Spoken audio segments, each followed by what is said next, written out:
famille, vous voyez, déjà, il y a un qui a fui. Axel, déjà, il a fui.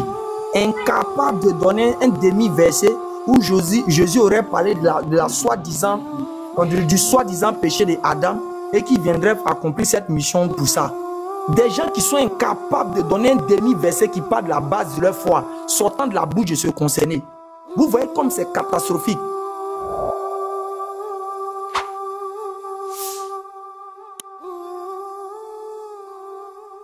Merci. Moi, je suis monté particulièrement à cause d'Axel. Axel. Ok. Je veux lui poser des choses, une, deux, trois questions là, s'il est disponible. Okay. Donc, Axel, l'écran est monté pour toi. Hein, donc, moi, je vous écoute. Je l'écoute. Ok. Bonsoir, Axel. Oui, bonsoir, monsieur. Ok, j'espère que tu vas bien. Aujourd'hui, tu m'appelles monsieur. C'est bien intéressant. Ça commence bien déjà. Oui, mais frère, tu es un monsieur après tout. Tu es un responsable, non? Ah, ce n'est rien. Ok, mais j'ai une préoccupation à comprendre. Tu sais, en toute chose, il y a un fondement, il y a une base. En toute chose, il y a un fondement, il y a une base. Quand on parle à fait de Dieu, il y a une base. Quand on parle à fait même d'une société, il y a une base. Quand on parle à fait d'un pays, il y a une base. Toute chose a une base. Et la base détermine tout ce qui suit. Et le plus souvent, même on a été à l'école, tu as été à l'école comme moi, peut-être tu as fait la terminale. Quand on nous donne un problème, la première question qu'on va trouver va nous permettre d'avoir un bon résultat à la fin parce que c'est une suite. Et c'est comme ça dans la voie de Dieu. Dans la voie de Dieu, il y a une base, il y a un fondement. Maintenant, je veux savoir, selon le christianisme que toi tu es dedans, tu pratiques depuis que tu es né, tout ça là. Quel est le fondement du christianisme? Et la raison de ce fondement? Non mais Oustaz, allez, tu changes un peu de sujet là, parce que là... Non, frère, il faut laisser y chanter. On est parti sur une base, toi tu veux changer la base, c'est un peu ça. Calme-toi, je suis avec l'autre là, on va parler juste quelques instants et puis on va revenir à toi. Il ne faut pas t'inquiéter. Donc Axel, tu m'as compris? Et tu as compris, hein? Ok, donc je te pose la question. Quel est le fondement? D'accord, vas-y. Quel est le fondement du christianisme? C'est-à-dire toi, en tant que chrétien, quel est le fondement? Et puis, la raison de ce fondement? D'accord, merci beaucoup. D'abord, quand tu dis ainsi, tu prends d'abord les choses terrestres et tu veux coller ça aux choses divines. Et je comme à la cité, même terminant toutes ces choses-là, tu dis aussi c'est la même chose pour Dieu. Non, c'est pas la même chose pour Dieu. Je crois que quand je crois que Isaïe 55, verset 6, la Bible dit ainsi, la voix de Dieu n'est pas celle des hommes. Et nous les hommes, nous avons notre voix et Dieu il a sa voix. La pensée de Dieu n'est pas celle des hommes. Donc nous les hommes, on a nos pensées et Dieu aussi a aussi sa pensée. Encore quand on prend encore Job 34, le verset 14, la Bible dit ainsi aussi que Dieu parle tantôt d'une autre manière. Ça revient à relier aussi à Isaïe 55, verset 6, que tout à l'heure il vient de paraphraser. Ça, c'est un d'abord. Donc, il faut pouvoir prendre les choses charnelles pour coller aux choses spirituelles. Merci, frère, Isaïe 55, verset 8. Aux choses charnelles pour coller aux choses spirituelles. Non, ça ne se fait pas. Les choses spirituelles, c'est le spirituel. Les choses charnelles, c'est le charnel. C'est pourquoi Jésus pourrait dire donner à César ce qui est à César et donner à Dieu ce qui est à Dieu. Tellement simple à comprendre. Maintenant, ta question est de savoir quel est le fondement du christianisme, si je ne me trompe pas, c'est ça? D'accord. Monsieur Alain, c'est ça, non? Dans la logique des péchés originels. C'est la question. Quel est le fondement et la raison de le fondement, c'est la bonne nouvelle. C'est la mort de Jésus-Christ et la résurrection de Jésus-Christ. À la suite de ça, nous devons recevoir la vie éternelle. Point barre. Donc, maintenant, quelle est la raison pour que cela puisse se passer? Oui, mais la raison, c'est juste que le monde a péché. Le premier Adam a péché, le second Adam vient donner la vie éternelle. Ok, donc la raison, c'est parce qu'Adam a péché et que nous avons hérité du péché d'Adam que Jésus vient mourir, n'est-ce pas? Je vais même bien mourir pourquoi? Faut bien couler les choses, frère. Je reprends Il vient encore. mourir pourquoi au juste? Je reprends encore. Je dis, c'est parce que Adam a péché et que le péché originel est dans les fils d'Adam et que cela ne peut être expié par aucune autre chose que Jésus vient pour mourir pour que cela puisse être définitivement réglé. Ou bien?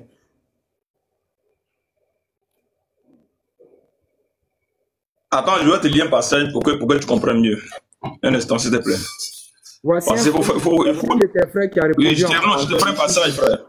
T'inquiète, je te prends un passage. Excuse-moi, je te prends un passage. Sinon, il y a un de tes frères Voici qui a le répondu. fondement. Comment? Il y a un de tes frères qui a répondu en commentaire. Il dit oui. Non, sois sérieux. Moi, je ne lis pas les commentaires. C'est vrai que c'est un frère. Oui, mais moi, je dois soutenir ce qu'il a dit par un passage. Tu vois? Voilà.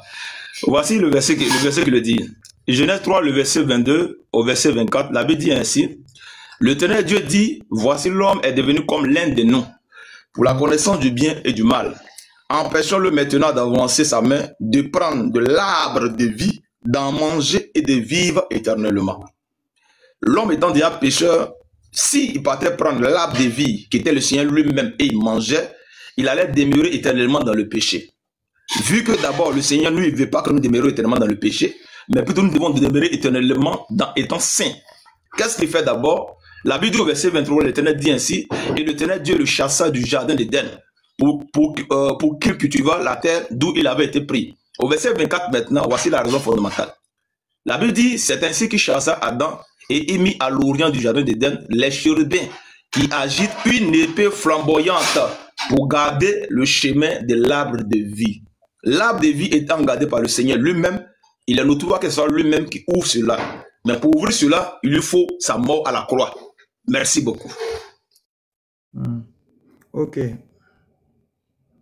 Maintenant, je pense que tu ne m'as pas bien compris. Bon, tu as donné Genèse, on ne voit pas clairement dedans le but de ma préoccupation. Parce que je t'ai dit, je t'ai posé d'abord la question, quel est le fondement? Tu m'as clairement dit que c'est Jésus qui doit venir mourir à la croix pour ce péché. Maintenant, il t'a dit quelle est la cause pour qu'il puisse venir mourir. Tu m'as donné la cause en disant non, que c'est l'histoire d'Adam et consort. Comme cette histoire que nous parlons, toi et moi, on a mis sur un concerné, c'est-à-dire Jésus, c'est-à-dire on a mis sur un concerné qui est Jésus. Pouvons-nous avoir dans les 4 évangiles, pendant que Jésus a vécu sur terre, et comme il a si bien dit, si on veut tirer un enseignement dans Jean 18, le verset 20, en répondant à l'un des soldats, en lui disant que j'ai parlé ouvertement au monde, je n'ai rien caché en secret, j'ai toujours enseigné où les Juifs se rassemblaient. Et partout même dans la Bible, on dit Jésus passait de ville en ville et il prêchait, il a annoncé la bonne nouvelle. Donc à le concerner, puisqu'on dit qu'il viendra mourir à cause du péché adamique et consort, j'aimerais que tu me donnes dans les 4 évangiles, si possible, hein, durant la vie de Jésus, où il a parlé d'Adam et du péché qu'il a commis pour qu'il puisse venir mourir pour libérer l'humanité. D'accord, je vois. Il savait que c'est là, tu allais shooter. Je vois très bien. Frère, excuse-moi un instant, mais qui a écrit les évangiles là? Les évangiles d'abord portent le nom des disciples de Jésus, mais elle n'a aucune preuve tangible qu'elle vient des disciples de Jésus. Ça c'est clair. Elles ont parlé de qui? Elles ont quoi? Aucune preuve tangible? Elle n'a aucune preuve tangible qu'elle vient de la part des disciples directs de Jésus. Un exemple palpable. Luc ne fait pas partie des disciples qui ont mangé et qui ont suivi Jésus. Donc, on peut être un peu... D'accord, ok, je comprends. Je comprends, pas de souci. Je vais te prendre 2 passages. Bien sûr, je te réponds à la proposition. Je vais te prendre 2 passages. Quand nous prenons Deutéronome 29, verset 29, la Bible dit ainsi que les choses qui sont cachées appartiennent à l'Éternel. Et celles qui sont révélées nous appartiennent, nous et à nos enfants, à perpétuité. Je prends par exemple Jean 21, le verset 24 à 25. Jean dit ceci. C'est ce disciple qui rend témoignage de ces choses et qui les a écrites. Et nous savons que son témoignage est vrai. Jésus a fait encore beaucoup de choses. Si on les écrivait en détail. Je ne pense pas que le monde même pu contenir les livres qu'on écrivait.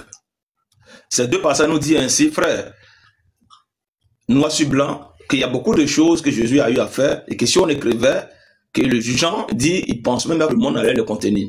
Et Deutéronome 29, verset 29 est clair pour dire les choses qui sont cachées appartiennent à notre Seigneur. Mais celles qui sont révélées nous appartiennent à nous et à perpétuité, à nos enfants à perpétuité. Jésus, il est venu faire une mission bien précise, pour mourir.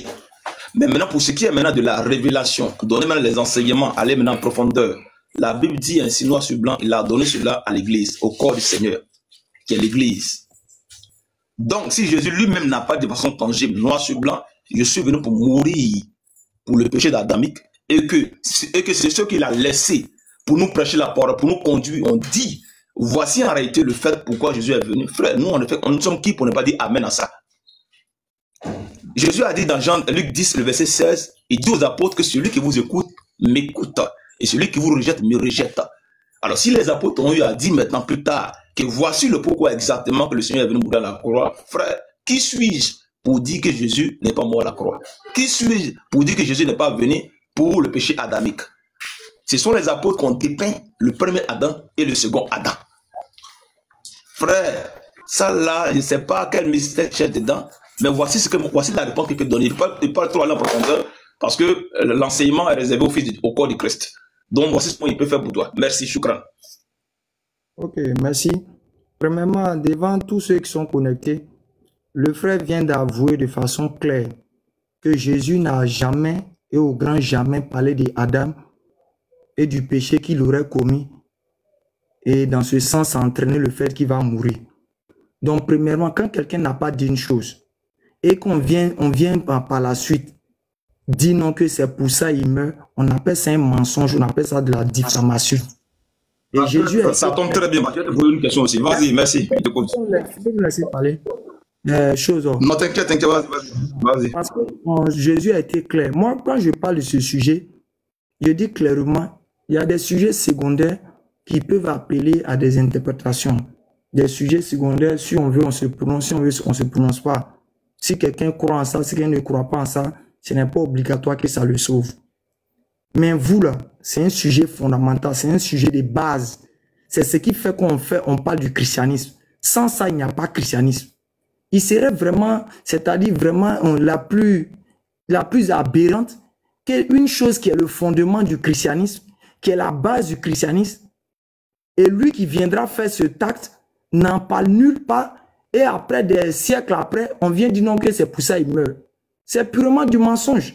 Et Jésus a clairement dit dans Jean 13 par là, il dit le serviteur n'est pas plus grand que le maître, ni l'apôtre plus grand que celui qui l'a envoyé. C'est-à-dire aucun des disciples de Jésus n'est plus grand que Jésus. Et aucun des disciples ne peut dire une parole plus que Jésus. Aucun. À moins que vous allez nous dire qu'ils sont mieux que Jésus en ce soir. Et Jésus a été clair. Si Jésus n'en a pas parlé, qui sommes-nous pour venir inventer cette histoire sur lui? Nous appelons ça purement un mensonge. Donc tu dois reconnaître de façon claire que Jésus n'a jamais, au grand jamais parlé de sa soi-disant venue pour mourir pour le péché d'Adam. Donc vous avez menti sur lui. J'ai compris. Maintenant, regarde quelque chose, s'il te plaît. Je vais faire. Faut reconnaître que attends, s'il te plaît, attends un instant, s'il te plaît. Attends, non, je vais continuer. Il était juste la mémoire pour que je comprenne mieux. Il y a des prendre deux passages. D'abord que vous avez menti sur lui. Frère, écoute-moi d'abord. S'il te plaît, s'il te plaît. Axel. Allez, s'il te plaît. Écoute-moi d'abord, s'il te plaît. Allez, attends, écoute-moi d'abord, pardon. J'ai compris, j'ai dit, mais écoute-moi d'abord, pardon. Mais écoute-moi, si tu ne m'écoutes pas, j'ai parlé comme moi. Écoute-moi d'abord, frère. Bon, dès que tu prends la parole, il faut reconnaître que vous avez menti sur lui. Laisse-moi parler, s'il te plaît. Si tu ne dis pas ça, si tu ne reconnais pas ça, là, je ne vais pas te laisser parler, je te dis ça en même temps. Il ne faut pas mentir sur Jésus. Donc, apparemment, c'est que tu ne veux pas qu'il continue ça, là. Vas-y. Dès que tu reprends la parole, il faut confirmer, il faut donner ces paroles de Jésus. Si tu n'as pas donné, tu es en train de mentir sur Jésus. Merci beaucoup, j'ai compris. Laisse-moi parler maintenant, frère. Regarde, il y a les deux passages. Seigneur, laisse-moi lire les deux passages. Voici les deux passages. Je voulais te lire deux passages dans le Coran, mais je vais d'abord dans la Bible. Il y a les deux passages qui sont clairs. Avant, quand j'ai commencé à répondre à la question que tu as posée, j'ai appelé Luc 10, le verset 16. Jésus a dit dans Luc 10, verset 16 aux disciples, il dit ceci, que c'est lui qui vous écoute, m'écoute, et c'est lui qui vous rejette, me rejette, et c'est lui qui me reçoit, reçoit celui qui m'a envoyé. C'est ce que Jésus a dit aux disciples, n'est-ce pas? Maintenant, il y a un passage encore que les disciples, maintenant, lorsqu'ils sont arrivés, ils ont eu à dire, l'apôtre Paul a eu à dire dans Ephésiens 2, le verset 20. Il dit ceci, et regarde, vous avez été édifiés sur le fondement des apôtres et des prophètes. Jésus lui-même étant la pierre angulaire, en lui, je viens s'il te plaît, en lui, tout l'édifice bien coordonné s'élève pour être un temple saint dans le Seigneur. Frère, nous étant chrétiens, nous avons notre doctrine, frère. La doctrine que nous avons, frère, n'est pas celle de votre nom. Notre compréhension, frère, diverse à votre compréhension. Frère, s'il te plaît, laisse-moi répondre, frère. Bon, mais si tu n'as pas que répondre, tu me dis, frère. Non, faut pas fuir, monsieur. Faut pas fuir. Faut pas faire semblant de dire ça. Mais tu me laisses parler, mais je suis en train de parler, tu interfères dedans, frère. C'est mal poli, t'as pas, frère. Tu es en train de divaguer. C'est pas question de mal poli. Tu m'as posé une question, je t'ai répondu. Je suis juste en train de clarifier mieux la question. Mieux la question que tu as posée. Quelle est la question qu'il t'a posée? Mais tu as posé que moi, tu as répondu. Moi, tu as répondu, moi, sur blanc, frère. Moi, tu as répondu il y a longtemps. La question que j'ai posée, monsieur. Eh frère, je t'ai répondu à la question que tu as posée, j'ai répondu. Quand tu as posé la même question, c'est la même façon, c'est la même réponse donnée. Quelle est la question qu'il t'a posée? Bon, le frère, je pense que le frère ne veut pas qu'il continue, sinon si je moyen de descendre, je serais parti. Vous voyez, il fuit. Oh, le pauvre. Donc tu me laisses parler, frère, tu me laisses parler, mais tu me laisses pas parler. J'ai dit quelle est la question que j'ai posée. Il faut me dire ma question. Laisse-moi parler. Ah, c'est ton problème qu'elle est là. Tu as agité pourquoi, mais tu as peur de quoi, frère? Je suis un étranger dans ce panel, frère. Attends, frère, je suis un étranger sur ce panel. Normalement, on n'a pas dit qu'il ne te laisse pas parler. On n'a pas dit qu'il ne te laisse pas parler. Il dit de lui rappeler la question. Et puis il te laisse parler. Frère, la poser la question de savoir, est-ce que Jésus a parlé du péché original pour laquelle il est venu mourir? C'est la grande question qui est dedans. Et j'ai répondu à ça, frère, il y a longtemps. Maintenant, tu as dit quoi? Tu as dit quoi? J'ai lu les passages, frère. Non, il a dit tu as dit quoi? Ouais, frère, Axel, la répétition est pédagogique. Non, frère, j'ai pu revenir en arrière. Moi, j'ai pu revenir en arrière. Vous voyez? Incapable. Moi, j'ai pu revenir en arrière. Parce que, frère, un instant, tu as parlé. Attends un instant, quand tu as fini de parler, frère, un instant, s'il te plaît. Quand tu as fini de parler, je me suis muté. Attends, frère, s'il te plaît. Je me suis muté religieusement, frère. Mais dès lors que je parle la parole, tu t'es mis à l'intérieur. On t'a posé une question. Mais tu me laisses terminer. Attends, tu veux pas que je parle ou je fais comment? On t'a pas dit expliquer. On dit donne. Laisse-moi parler maintenant, s'il te plaît. Ah, mais c'est grave, quoi. On a donné, monsieur. Tu as fait ce jeu-là et puis tu as t'en sorti. Frère Axel, il faut rappeler juste le verset et puis tu vas continuer dans ce Il faut demander, soit ça, demande à ton frère de se muter, moi, je vais continuer. Ou bien, le cas contraire qui me dit, moi, il y a des sangs, frère. Katakouri, tu as vu, incapable de donner un verset. On lui donne un verset, il s'en fait explication. Est-ce qu'on va dire explication? Je vais te poser une question dans le Coran, tu seras incapable de la répondre. Jamais, tu n'as pas pour répondre. Avant de venir sur le Coran, te demande pardon le verset, la répétition, il faut faire à cause de j'ai déjà répondu à ça, frère. J'ai déjà répondu. On n'a pas dit que tu n'as pas répondu, on dit donne le verset. On dit donne le verset. C'est pas grave, il faut interpréter comme tu veux, c'est pas mon problème. Moi, j'ai déjà répondu à ça. Vous voyez, incapable, il ment sur Jésus en plus. Je peux parler. Apparemment, c'est un nouveau vocabulaire pour toi. Il faut employer le mot incapable quand tu veux. C'est bon. Mais moi, je ne plus. Tu mens sur Jésus. Grand frère, lève des gamins. Donc, frère, celle-ci a compris bien. On n'a pas compris, on a mal peut-être compris le verset que tu as donné. On veut juste rappeler le verset que tu as donné. C'est mal aussi de te demander de te redonner le verset.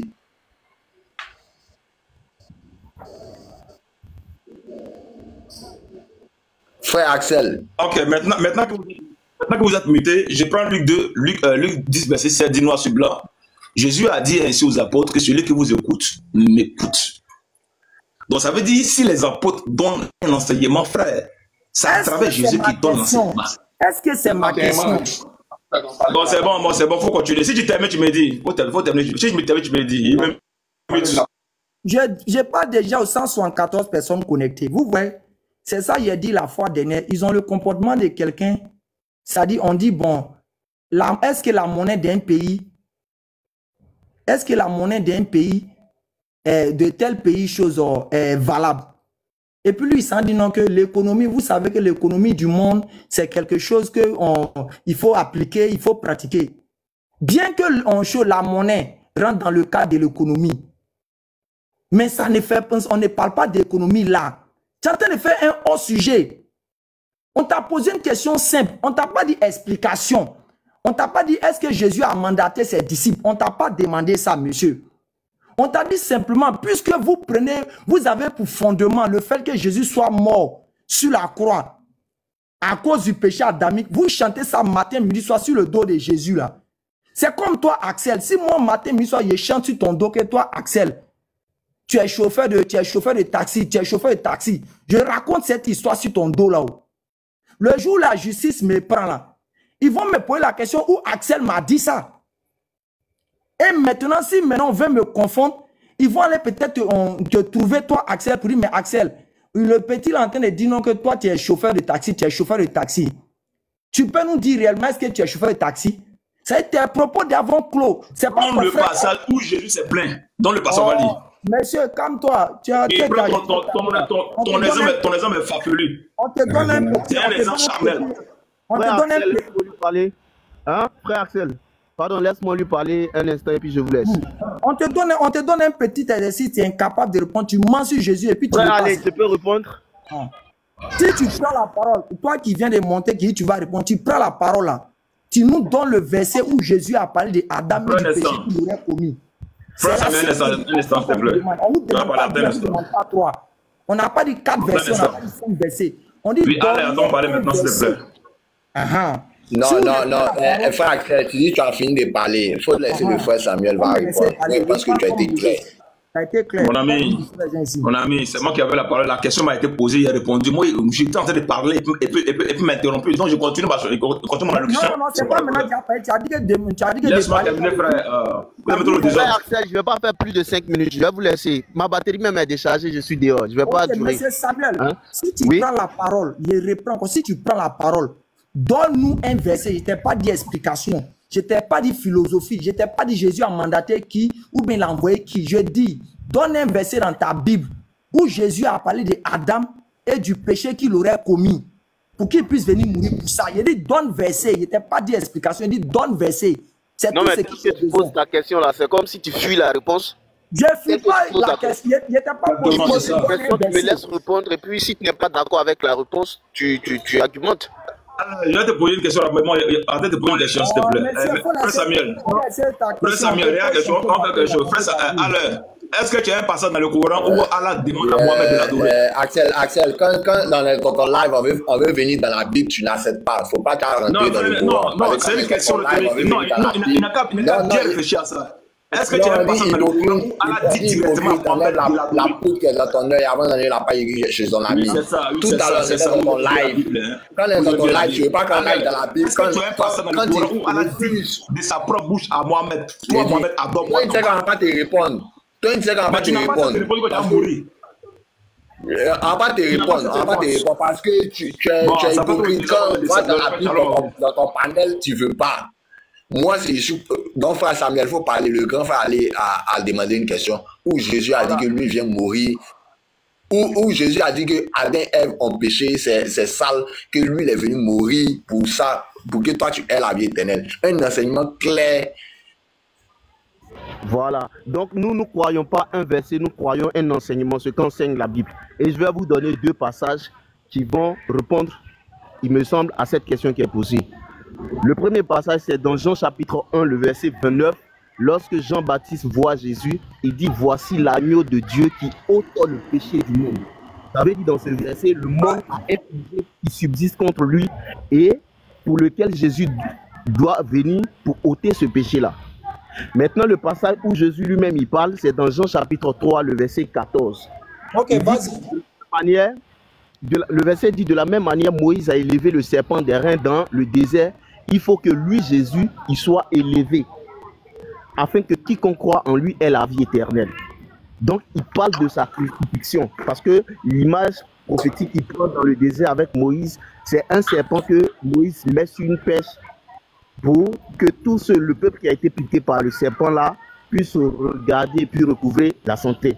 Et c'est cette image-là que Jésus utilise dans Jean chapitre 3, le verset 14. Voilà, c'est suffisant pour répondre. Ok, vraiment, famille, vous voyez, déjà, il y a un qui a fui. Axel, déjà, il a fui. Incapable de donner un demi-verset où Jésus aurait parlé de la soi-disant, du soi-disant péché d'Adam et qui viendrait accomplir cette mission pour ça. Des gens qui sont incapables de donner un demi-verset qui parle de la base de leur foi, sortant de la bouche de ce concerné. Vous voyez comme c'est catastrophique. Le frère qui vient de monter tout à l'heure, il n'a pas compris ce qu'on l'a dit. Il n'a que pris des versets et puis essayé de faire des déductions qui ne répondent à rien. Quand tu allais prendre le verset en disant que Jésus a dit de même que Moïse a élevé le serpent dans le désert, il faudrait aussi que le Fils de l'homme soit élevé. Premièrement, il faut comprendre que, le serpent que Moïse a élevé dans le désert n'était pas un vrai serpent. C'était un serpent fabriqué des reins. C'était un faux serpent. Donc, si on va dans cette logique et dans ce parallèle-là, Jésus est en train de te faire comprendre que la personne même qui sera sur la croix, ça ne sera pas lui, ça sera une fausse identité.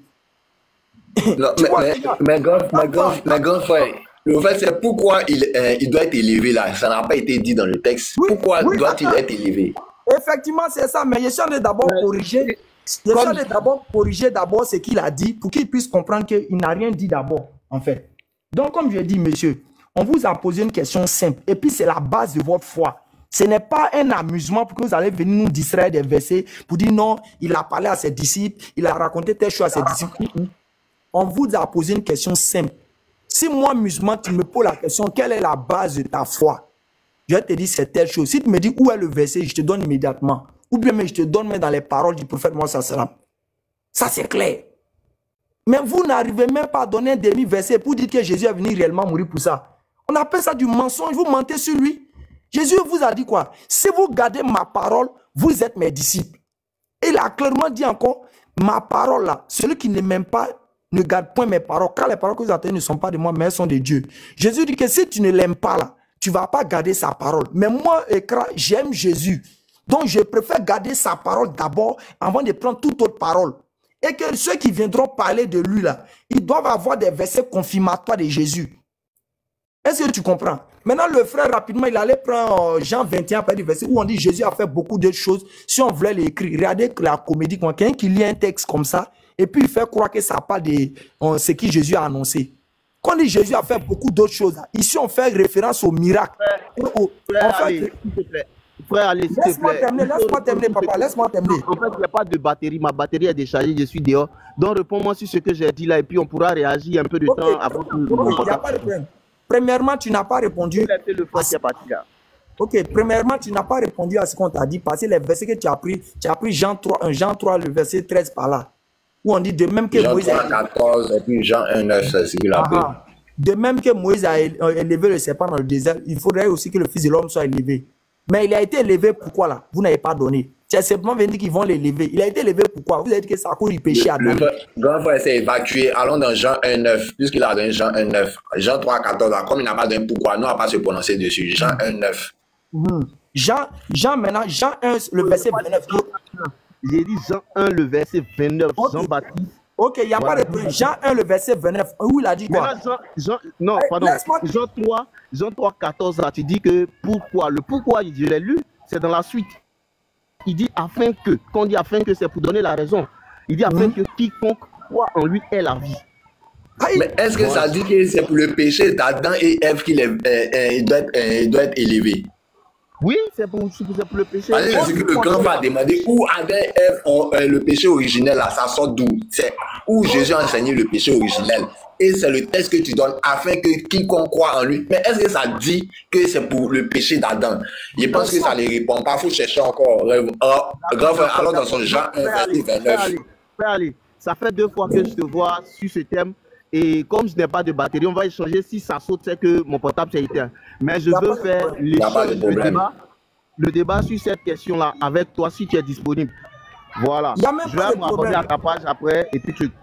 Mais quand tu dis que ces 2 versets-là ne répondent pas à ta préoccupation, franchement, moi, je n'arrive pas à te suivre. Mais est-ce que dans ce verset-là, il y a Adam et Ève là-bas? Non, il n'est pas mentionné Adam et Ève. Mais en fait, est-ce que ton afin que là, ça... Est-ce que ton afin que là, ça met Adam et Ève dedans? Non, afin que là, c'est pour donner la vie. Mais la vie par rapport à quoi? Il dit afin que quiconque croit en lui ait la vie. Mais... Oh, mon... Ok, c'est pas grave. En tout cas, bon, les gars, C'était juste la petite préoccupation que j'avais à donner. Il y a quelqu'un qui est venu me voir là. J'ai réglé quelque chose rapidement lui. Donc vous pouvez continuer avec Laël qui est en haut là-bas. Lui aussi, depuis des l'aube des temps, il n'a pas pu donner aussi le verset. C'est le deuxième KO aussi qu'elle a. Donc retenez que... Lui n'aime pas reconnaître. Hein. Ouais, non, lui n'aime pas reconnaître, on le connaît pour ça déjà. Retenez ici que l'autre là a fui. C'est-à-dire l'autre il a fui. Axel Godwin. J'espère que vous avez enregistré notre petit échange. Des gens, ils s'asseyent dans leur voiture.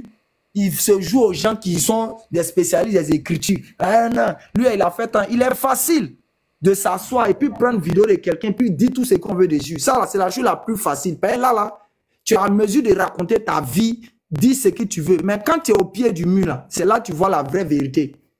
Comment quelque chose qui est la base de votre foi, et vous-même, vous dites que Jésus est venu mourir pour ça. Vous mettez ça sur le nom de quelqu'un. Mais la personne que vous mettez sur lui là, est-ce que ce n'est pas légitime qu'on vous demande de nous donner verset où il a parlé de ça?